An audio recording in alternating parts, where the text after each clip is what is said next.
నాకు దానికి గొడవ అయితే మధ్యలో ఈ పాపిగాని కొట్టలేదేటండి. దీనికి లాజిక్ ఏంటి సార్? ఇమోషన్ ఫాలో అయిపోండి గురుగారు, ప్లీజ్ ఇంకేం మాట్లాడకండి. ఇమోషన్ ఫాలో అయిపోండి సార్. ఇలాంటి ఎదవుతో నాకేంటి చిచి. ఇన్నాళ్ళకు కరెక్ట్ మాట మాట్లాడాడు మా బాబు.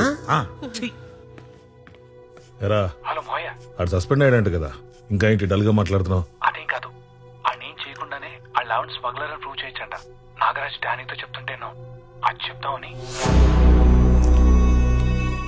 వాళ్ళ ఆవిడ డీటెయిల్స్ పంపించు, నేను చూస్తా. సరే మోయ. ఎవరితో మాట్లాడుతున్నారా? షాద్ నగర్ లో సైట్లు వేస్తున్నారంట. షాద్ నగర్ లో సైట్ల గురించి డానీ.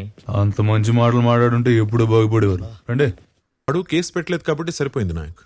ఆడు పోలేదా? ఏం నాయక్, నువ్వు పేల్చినప్పుడు ఆడు లోపల లేడా? చూసుకోవాలి కదా. గొప్పదాని దొరికావమ్మా. కాస్త లోపలికి వెళ్ళి కాఫీ పట్టరమ్మా ప్లీజ్. బయట తాగండి. నేను వెళ్తే ఆయన భయపెట్టేసి ఏదో ఒకటి ఒప్పించేస్తారు. ఎవడిని?